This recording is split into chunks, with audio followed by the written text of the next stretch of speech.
Viewer discretion is essential before proceeding. The material presented is for educational insight and entertainment value only. The following is an account of a dramatic moment from the federal courtroom proceedings in the trial involving Sean Diddy Combs, originally reported by Inner City Press. What started as a straightforward testimony quickly turned into something far more unexpected. Kanye West, testifying under oath, took the courtroom by storm with a staggering allegation that Clive Davis, the renowned music executive, played a sinister role in the untimely death of Whitney Houston. The entire courtroom was left speechless. The judge was visibly shaken, prosecutors were blindsided, and the audience sat in stunned silence. Kanye claimed that the truth behind Whitney Houston's passing was far more disturbing than the public was led to believe. He insisted that it wasn't an accident but a meticulously orchestrated event, with Clive Davis at the center of it all. In this coverage, we'll analyze the content of Kanye's explosive testimony, explore the claims he made, and delve into the timing and context of the infamous pre-Grammy celebration hosted by Davis, which Kanye implied was no coincidence at all. Photographers and reporters were crowded outside the courthouse as Kanye made his entrance, dressed in a tailored gray suit and dark sunglasses, surrounded by a wall of security. His mere presence drew attention, but no one anticipated the jaw-dropping revelations that would follow. First, Kanye's account was what most expected. Stories about his early career, run-ins with Diddy, and vague references to questionable industry behavior. He painted a picture of young artists being manipulated and taken to isolated locations where they were led astray. Tension began to rise in the room, then came a pivotal moment. When asked if he thought Diddy was solely responsible for the misconduct, Kanye paused, removed his sunglasses, and locked eyes with the jury. "If you really want the truth," he began, "then understand it goes way beyond Diddy." That was when everything shifted. He uttered a name no one expected: Whitney Houston. And then Clive Davis. Audible gasps swept across the courtroom. Even the presiding judge leaned back in shock. Kanye wasn't merely testifying anymore. He was making an accusation that could shake the music industry to its core. "You're all focused on Diddy like he's the mastermind," Kanye said, pointing across the courtroom. "But he's just a piece. The real architect? Clive Davis." Chaos erupted. Diddy's attorneys quickly objected, but Kanye continued, his voice growing more passionate with every word. He cited the evening of Whitney's death in 2012, when her body was discovered in a hotel bathtub just above where Clive Davis's pre-Grammy party was still taking place. "You mean to tell me someone dies upstairs and you keep the party going downstairs?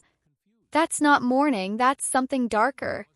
Court officers began to approach, but the judge motioned for them to hold back. "Let him speak," she said. Kanye continued with fervor, alleging that the music industry was controlled by hidden powers who decided the careers, and even the fates, of its stars. According to him, these gatekeepers orchestrated everything, from success to scandal to sudden death. "Whitney was waking up," he declared. "She was ready to speak out. And when that happens, they make sure you never get the chance." The jury remained still, many visibly disturbed. Kanye had gone from witness to whistleblower, pulling back the curtain on an industry he portrayed as governed by manipulation, secrecy, and ritual. "Ever wonder why legends end up broke, ill, or isolated?" he asked rhetorically. "It's because they never had real control. The minute they try to take it, boom, they're gone." Prosecution attempted to steer Kanye back to the topic of Diddy, but he refused. "I'll talk about Diddy, but only after we talk about who trained him, who gave him the rulebook." He went on to accuse Clive Davis of establishing the culture that enabled abuse to thrive unchecked. Diddy didn't invent this mess. He learned from the best, or the worst. Kanye meticulously walked through the events of February 11, 2012, the day Whitney was found lifeless. Emergency personnel couldn't save her.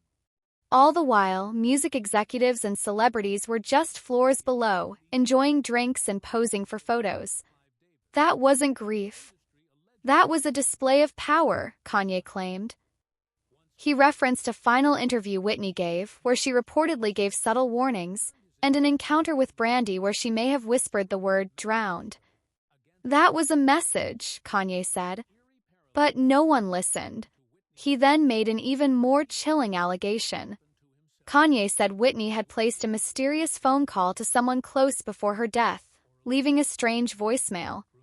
That message, he claimed, mysteriously vanished from her phone records.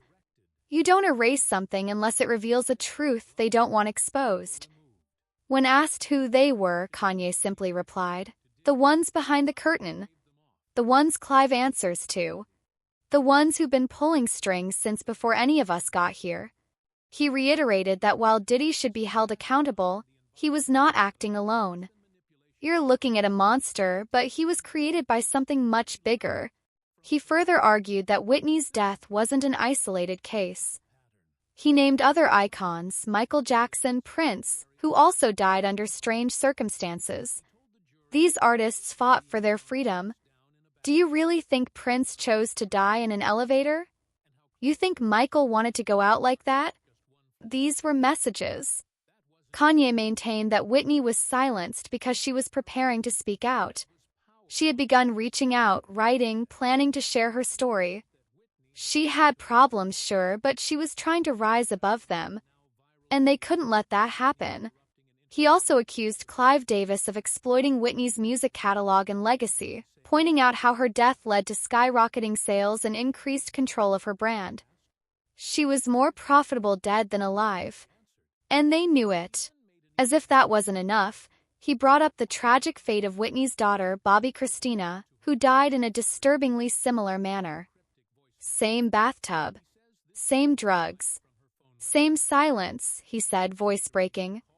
If that's not a pattern, then what is? Courtroom was completely still. One juror appeared to be wiping away tears. Kanye ended with a final statement. "Call me crazy. Say I'm imagining things. But how many coincidences does it take before you admit it's a pattern?" As Kanye stepped down from the stand, a heavy silence hung in the room. Diddy stared forward, frozen. His legal team looked rattled. Outside, the world was already reacting, replaying and dissecting every word. Kanye's appearance had begun as a standard witness testimony, ended as a blistering exposé. And when he said, "This goes deeper, way deeper," the room knew he meant it. He looked straight ahead and said, "I'm talking about Clive Davis. You want to know why I don't end up like Michael Jackson? Like Whitney? Because I stopped playing their game." Kanye's words echoed across the silent courtroom. He paused, looked straight ahead, and delivered what many later called the most chilling line of the day. "Clive Davis is not a mentor. He's an architect. And his blueprints are made of silence and bathtubs." Following his explosive declaration, court officials presented a series of documentary excerpts and eyewitness testimonies in an effort to either verify or disprove Kanye's suggestion that Whitney Houston's death was far from accidental. The jury sat in complete silence as surveillance footage from the Beverly Hilton Hotel played on screen. The timeline was unsettling. Whitney's assistant discovered her body at 3:30 p.m., and by 3:55 p.m., she was officially pronounced dead. Yet the thing that disturbed the court most wasn't the timing, it was what happened next. Clive Davis's annual pre-Grammy party, scheduled in the same hotel, wasn't canceled. In fact, it went ahead as if nothing had happened.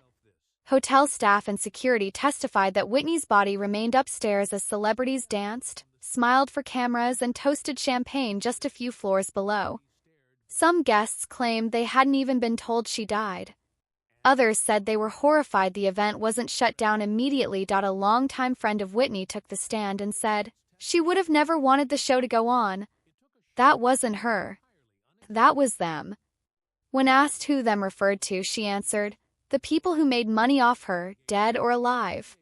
The jury was then shown footage from a now infamous interview where Whitney interrupted Clive's media event with Brandy and Monica. In the clip, recorded 2 days before her death, Whitney handed Brandy a mysterious note and repeatedly whispered the word "drown." An expert told the court that repetition in such a context may reflect either fear or a premonition. Kanye's earlier claims began to seem less outrageous and more like disturbing puzzle pieces clicking into place. Excerpts from Chaka Khan's past interviews were also read, in which she described the Clive Davis party as complete insanity, stating it felt more like a sacrifice than a tribute. The implication was dark. Whitney's death wasn't just known, it was anticipated and in a twisted way acknowledged not with grief but with celebration. Though Clive Davis declined to testify, citing health concerns, prosecutors continued to highlight the optics and the profit. Through Whitney's death, her record sales soared, her licensing deals were quickly renegotiated, and royalties surged. The main beneficiary? Clive Davis. Courtroom, still digesting the implications, was rocked once more when Kanye returned to the stand, this time more composed and deliberate. In what observers described as a calculated bomb drop, he expanded his claim. Clive Davis didn't act alone. He used Diddy. The room exploded. Diddy's legal team instantly objected, demanding the judge strike the statement. But the damage had already been done. But Kanye pressed forward, refusing to back down. Diddy was the fall guy, he insisted. The front. The one they used to get close to people like Whitney, like Michael. Courtroom stiffened as he dropped another name, Fahim Muhammad. Heads turned immediately. Fahim, the former head of security for both Michael Jackson and Diddy, had already been mentioned in Lil Rod's civil lawsuit as someone with the power to make people, or problems, disappear. Kanye wasn't subtle. He claimed Fahim wasn't just security, he was a handler. And his movement from Jackson's circle to Diddy's with what Kanye called uncanny timing was no coincidence. Then came the most damning allegation of all. "I heard the tape," Kanye said, locking eyes with the jury. Michael's last phone call. Guess who he was trying to warn people about? Not Dr. Murray. Not Sony. Clive Davis. Gasps rippled through the gallery. According to Kanye, in Michael's final weeks, he had grown intensely paranoid, believing he was being followed, recorded, and watched. "They're coming for me," Michael had reportedly said. And he meant Clive. Not in code. Not in metaphor. In name. To reinforce Kanye's credibility, prosecutors played an old interview clip of him stating, "The people who made Michael disappear are the same ones trying to silence me." Courtroom leaned in. This was no longer tabloid drama. It was beginning to feel like a sinister thread weaving through the deaths of music legends. To corroborate Kanye's testimony, a forensic psychiatrist was brought to the stand. The expert had reviewed Whitney's interviews, journals, and witness accounts. Her assessment? Whitney exhibited classic signs of extreme paranoia. She was convinced someone was watching her, the expert said. That her phone was tapped. That she was being followed. Then came the resurfacing of a forgotten 2012 interview clip. In it, Whitney said, "They want to silence me." When asked who they were, she avoided naming names, but her expression, her fear, said more than words could. The prosecution replayed the infamous Brandy interview, Whitney handing Brandy a note and repeatedly saying, "Drown." Fans had long speculated on the note's contents. Kanye claimed someone close to Brandy told him the note read, "Don't trust Clive. I need help." The note never resurfaced, but the timing, just 2 days before her death, was chilling. The court was then walked through the timeline of February 11, 2012. Whitney was scheduled to perform at Clive Davis's annual pre-Grammy party. Just hours before the event, she was found unresponsive in her hotel bathtub. Upstairs, paramedics tried to save her. Downstairs, champagne was poured, cameras flashed, and the party carried on. Contrast was jarring. Celebration below, tragedy above. Anonymous insiders testified next. One revealed Whitney had been trying to get out of contracts, of industry deals, of what they called the machine. When asked what she feared would happen, the insider replied, she was afraid they'd do to her what they did to Michael. Then came the courtroom's final bombshell. A former Clive Davis employee testified that, in the week leading up to Whitney's death, she overheard a heated phone call between Clive and another executive. She claimed Davis said, "If she won't play ball, she's a liability. That's not my problem anymore." The room fell silent. Kanye's narrative no longer seemed like ranting. To many, it was starting to feel like a warning. Whether the quote could be verified was uncertain, but in a courtroom already reeling from Kanye's claims, it landed like thunder. The jury leaned in, one woman covered her mouth. Diddy sat arms crossed, not defiant, just pale. Kanye's earlier statement that Clive Davis's pre-Grammy party wasn't a tribute but a ritual now became the focal point. The prosecution played a 2012 interview clip of Chaka Khan, her voice trembling as she admitted, "I couldn't go. I was supposed to, I just couldn't get dressed. It felt wrong." She couldn't understand how anyone could party while Whitney's body lay upstairs. Next came a video montage of the party. Celebrities dancing, laughing, sipping champagne while security stood outside room 434, where Whitney's body remained for 11 hours. A former Beverly Hilton staff member testified that he saw executives leaving Whitney's room just hours before the event. They didn't look shocked. They looked calm. "Handled," he said. The silence that followed was heavier than his words. Then came a video of Clive Davis being interviewed the next day.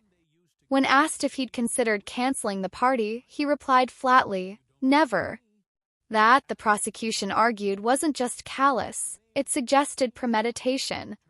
"You're telling me," the prosecutor said during closing arguments, "that the man who discovered Whitney Houston couldn't cancel a party out of respect?" Financial records followed. Whitney's albums re-entered the Billboard Top 10 within 24 hours. Sales surged 1,000%. Licensing deals were renegotiated. Royalties flowed. Key benefactors? Sony Music and Clive Davis. Kanye's words echoed again. "You're worth more dead than alive, as long as they own your masters." Prosecution argued that Whitney's death created a financial goldmine, and when death becomes profit, motive begins to emerge. What shook the courtroom most, though, was the spiritual element. Kanye had implied a ritual. Images from the party showed red lighting, strange symbols, and guests dressed in all black. An anonymous industry whistleblower testified, "I've been to every Clive party for 15 years. That one felt like a closing, not a celebration." As the week closed, Kanye was allowed a final, non-mandatory statement. He stood up calm.